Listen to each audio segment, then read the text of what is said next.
My name is Luther Manus, and I'm a very good friend of Mrs. Britton. And she and I have had a lot of conversations about the hats that I wear, and so I'm going to try to tell you in a short space of time about these hats. Also, because these hats in some means have different inspirational meanings to me and have different effects on my life as the hats entered my life. The first hat that we're going to talk about is the cap that I'm holding up now. It belongs to the Red Tails, or it was the all-black Air Force unit that did escort duty in Italy and also in Europe during the 1940s. Being young enough at that time to know about the Red Tails or to hear about their flights and about their missions that they carried out gave me a great sense of pride. So the cap that I've held up just now is a cap that a replica of the caps that the Red Tails wore when they were in their flying their missions.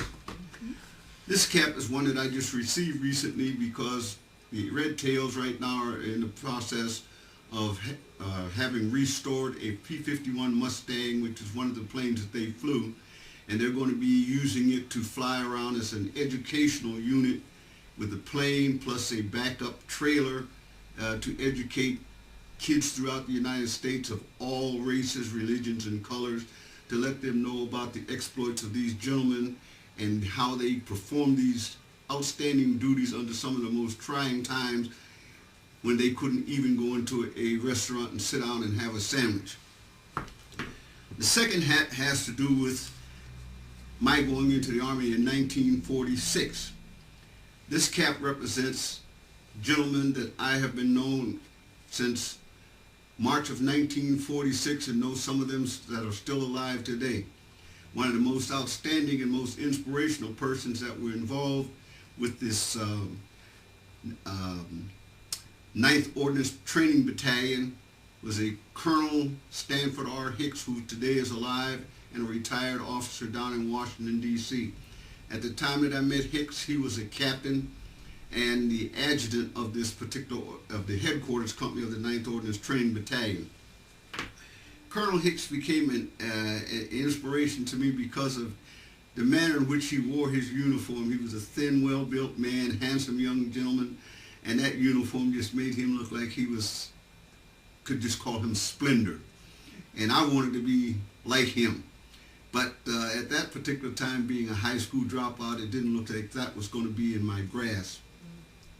However, sometime later, after having gone into the Army, 1946, as I said, and getting out of the Army in January of 1949, I had an opportunity to go back to school under the GI Bill and was encouraged by a teacher by the name of Wilmot Doc Collins, who was a teacher at Strong Vincent High School, and also he was a teacher at the Erie Vet School.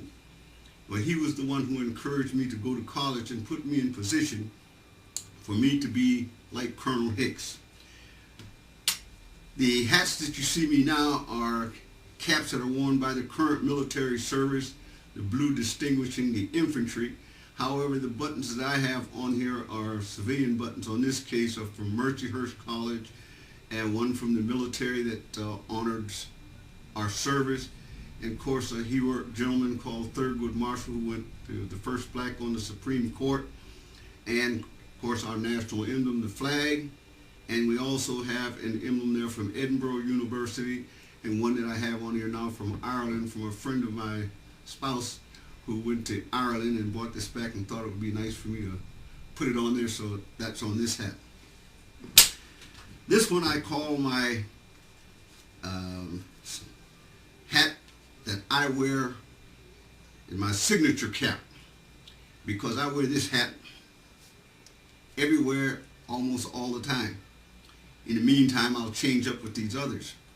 One of the things that I pointed out about the hat that they were giving me an opportunity to become like Colonel Hicks. While I didn't become a full colonel in the United States Army, I did become a first lieutenant in the United States Army. And when I put on this hat with that bar on it, I feel like I did when I was 23 years old when I put the second lieutenant bar on. I wasn't able to reach the heights that Colonel Hicks reached, but I went after that first lieutenant bar with the same vigor and vitality that he did. And I wore it with the same pride and with dignity that he did. I served in the same dignified and manner that he did. And today, it's nice to know that he's, I think, just either 88 or now 90, and I'm following right behind him with going into my 82nd year, and we stay on contact together with cards, with telephone calls, with visits, and what have you. And I keep telling him, I said, I don't have a dad, but I still have a dad, because I consider him my surrogate father. Colonel Hick carried himself in such a manner that he made all of the men under him want to be like him. Not only him, but all the officers that were assigned to that battalion. And somehow it just managed that in the course of from 1946 until to date, that many of us all were able to stay in contact with each other, so that even today, 60-some years later, there's about 60 or 80 of us that meet annually and sit down and talk about their old times. And even though we weren't all in the same units at the same time, many of us were in there with different officers so that we remember each other's officers and the fine and wonderful times that we had together in places like Japan, Hawaii, Philippine Islands, and I'm walking in the streets in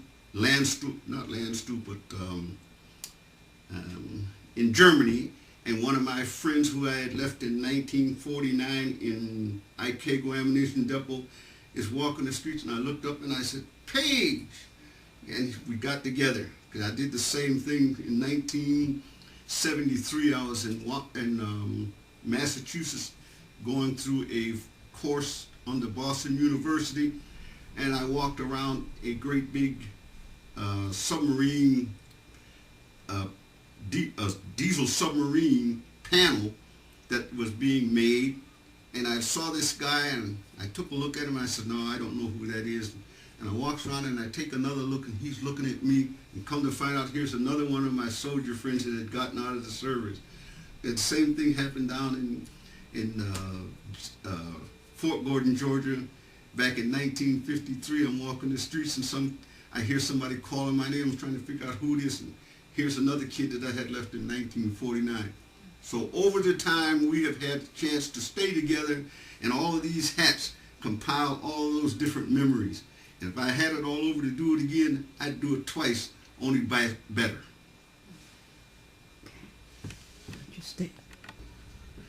Okay, Luther, I'm coming in. I want to thank you so much, so very much.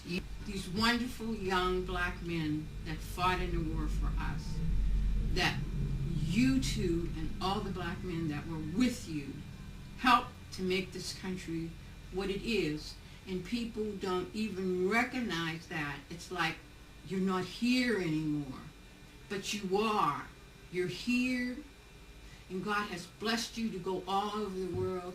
And you saw so many things, and you've helped so many things. And you have come back here and helped the school district.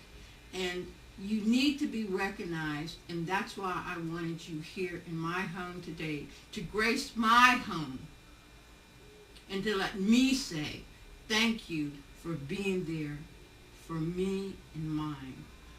And but I would have to take and thank the citizens of the United States for giving me that privilege, and also for being my benefactor now as a retired military person. Yes, yes. But we, as your family and as your people, need to know, because a lot of us don't even know. Yes, the United States gave you that chance, but we need the chance to know that there are men out there like you that fight for us too, to save this country for every person that's here right now in the United States. That's what I'm saying. And I want to thank you. Thank you.